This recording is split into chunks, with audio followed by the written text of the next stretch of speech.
Praise the Lord, everyone. This is Elder Gerard Rainey, and I'm here to preach a lesson on marriage.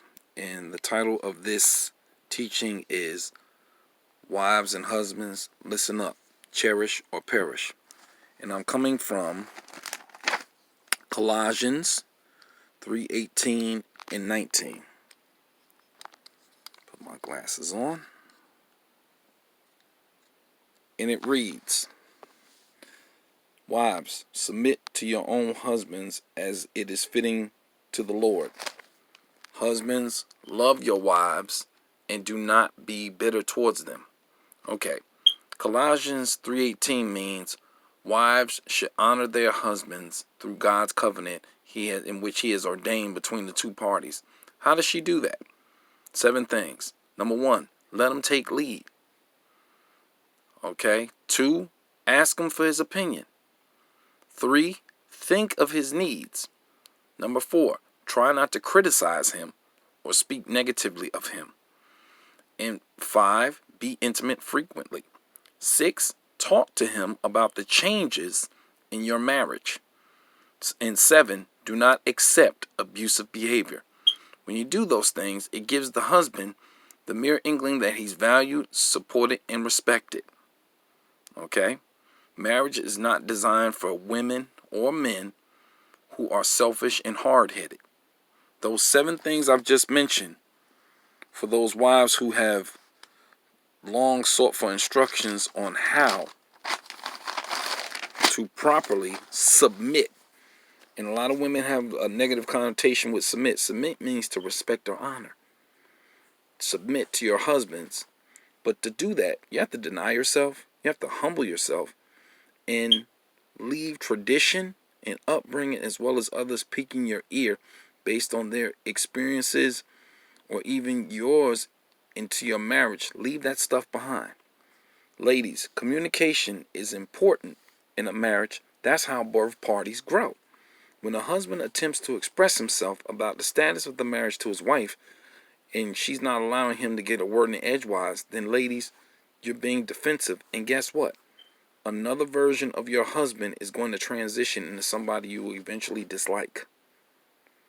The main objective of the husband is to seek God on how to lead you to experience his greatness, and you're putting up a fight.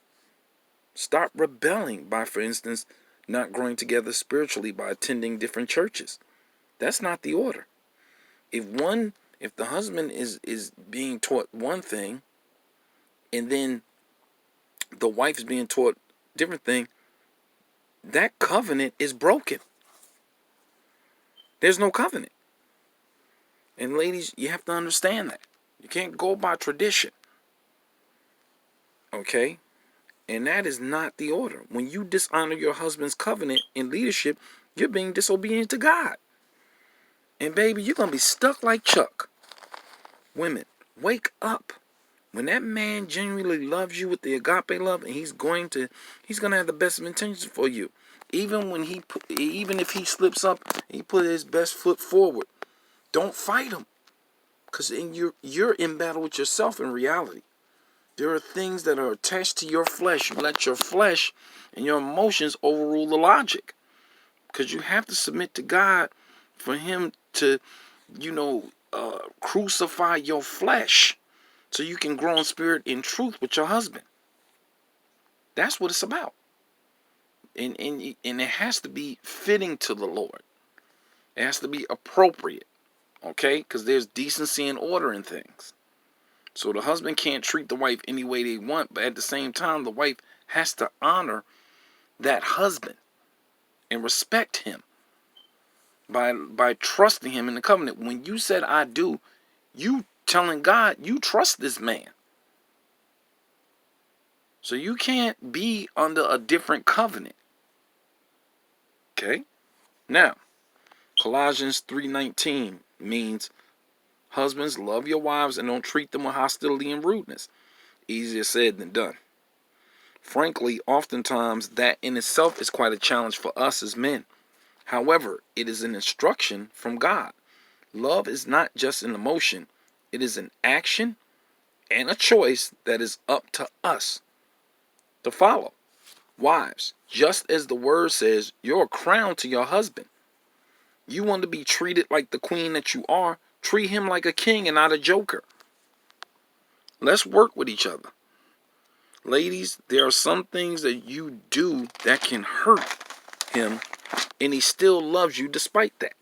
For example, he thinks you're okay together, and then all of a sudden you bring up something in the past that you have done, that they've done, scolding him like a child. That's your spouse, not your pincushion. And ladies, please listen, and I'm not trying to bash you, but you gotta stop emasculating that man. That man is devalued, and a man is valued when he's respected. Keep that in mind. Women, you're supposed to be respected and valued too, yes. But we talking about men, okay? Open your eyes, ears, and heart, and close this. Close your mouth, okay? Because hearing, you're responding. Listening is understanding what you're responding to. That's the difference. Trust God for him to lead you in the right direction. Your husband. Ladies, do not sleep on your husband's insight and discernment when it comes to marriage, because the very thing that he sees and confronts you with is the very thing that could save you in the marriage from destruction. Okay? When he gets instruction, he's preventing destruction. Keep that in mind. That's why it is important for the man to lead, because he's seeking counsel from God. And when he shares it with you, you're putting up a wall with him. But you know what you're doing? Not only him, but you're putting it up with God. The husband's role is to be the protector, provider. He's the man of the house. If that's not love, I don't know what is. But then men, I'm going to say this to y'all. Don't act like a caveman knowing that you are the head and abuse them verbally, mentally, etc. She is your helpmate. Communication is important. Now today it's corny in today's world because we rely on technology and the cell phone. You know, facing somebody one-on-one is much more meaningful than this technology. We have to bring back our old good habits. In saying all of this, wives and husbands, listen to God and each other, because you'll miss out on a lot. Amen. Let's go to 1 Peter 4:8. And it reads, and above all things, have fervent love for one another, for love will cover a multitude of sins. This scripture can apply to marriages as well. To have fervent love means what? Displaying warmth and compassion towards others. So in this case, the wives and husbands are supposed to show warmth and compassion to each other. Okay? Unconditional love. Oftentimes, we can push each other's buttons, piss us off. And however, when you disrespect or mistreat your spouse, you're disobeying and dishonoring God. As couples, we have to assess ourselves before criticizing each other. One of the biggest problems in the marriage, or the communication, two of the biggest problems in understanding of each other. Example, the husband can see the crack in the foundation. Case in point, the wife is not defending him when a family rips into him apart verbally. The wife is in denial of it, and chaos creeps into the marriage. Okay? Wives, if you're doing that, you either don't understand the covenant that you have with your husband, or you don't flat out care. Ladies, try this. Put yourself in his shoes and imagine what he has to go through on a daily basis. Whether he's in and out of the house, that man could be verbally attacked by his boss and comes home and hears that from you. What does he expect? Why do you think he's so edgy? Because he's getting attacked from in his house and out his house. In the house is the place where the man is supposed to have his peace. If he's not going to get it there, he's not going to get it anywhere else. So ladies, talk to him and not at him. Building up your men has become a lost art to some women. I hate to say that, but it's the truth. You know what happens when you do that? He becomes silent with you, and you know why? Because you devalued him. He doesn't feel valued. So be very careful with your actions and words. Okay? His authority and presence are undermined. Pay attention what you do to them. And men, pay attention what you do to your wives too. Just as ladies like physical touch, ladies, wrap your arm around that brother and tell him that you love him. Hug him, build him. Babe, we can do this. We in this together. And back him up. Build him back up and not tear him down. Because he's dealing with a lot of factors as a man. Okay? Because men feel pressured. Just like they say, happy wife, happy life. What about the husband? Okay? Marriage is not a competition. It's a camaraderie. Okay?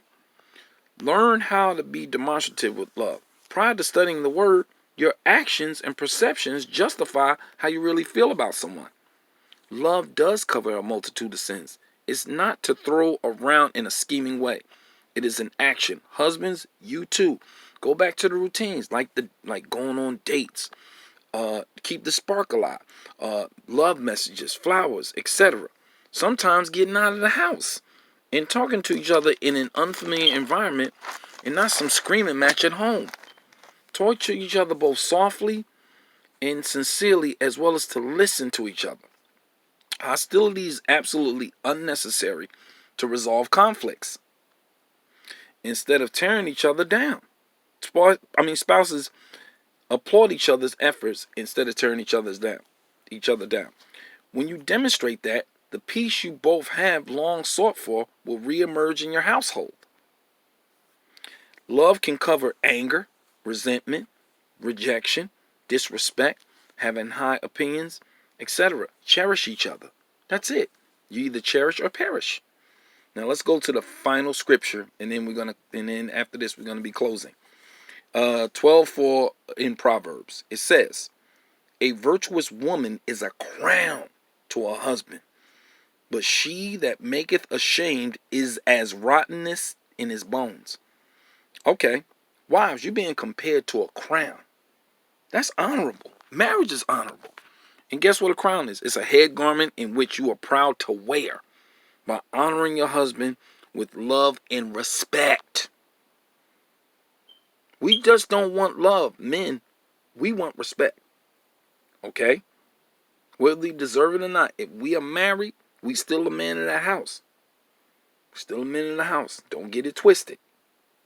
But see, women want to be the man in the house. No.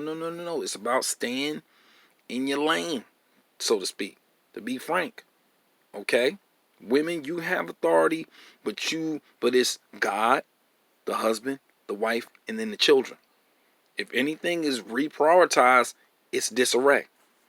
Anyway, however, if he's ashamed or embarrassed or disrespected, it's rottenness in his bones. Meaning, when bones start to rot, that person's body gets broken down and no longer has purpose because he's in such intense pain. When you ashame him, when you dishonor him, he's devalued. He's ashamed. You're shaming him. Stop shaming him. Ladies, I'm going to say this to all of y'all. Never hit a man where he is weak or he's lacking in something.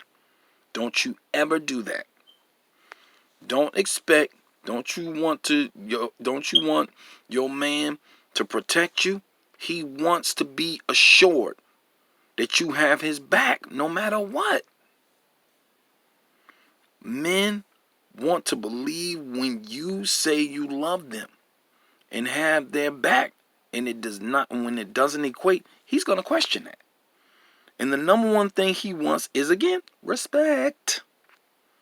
Okay? This is for wives and husbands too. I'm going to say this.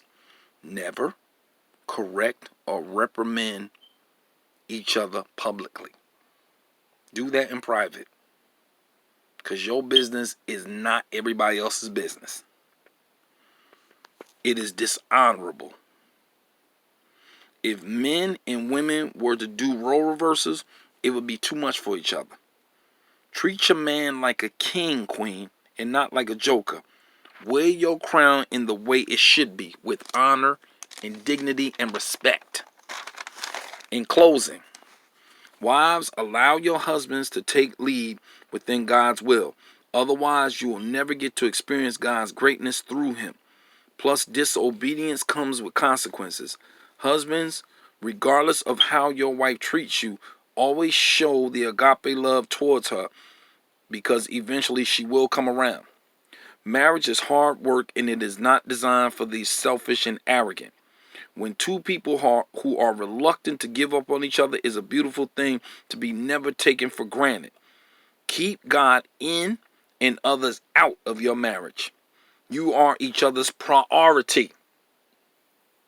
Okay? I see a lot of wives put their children over their spouses. That's not a good thing. And if you got adult children, I'm going to say this, that spouse is your priority. Okay? God first, that husband, wife, and then the children. Okay? Where am I? Oh, you are each other's priority. Keep God in the center, and He will provide for the two of you. Don't give up on each other, because anything that's worth preserving is worth working hard for. Sometimes you got to fight for your marriage. Spouses, you have no clue with what each other go through when you're away from the home. When they express themselves to you, don't put up a wall when it's too much for you to bear. Because women always saying, express yourself, but when we don't, it's too much for y'all to bear. Let's just be real. And then you wonder why we close up, we clam up. Y'all got to stop doing that.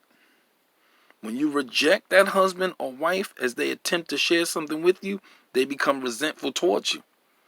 Men, we are quiet when the wife no longer values his words or actions. Validate him by giving out respect, and pay attention, and vice versa. Pay attention to your wives.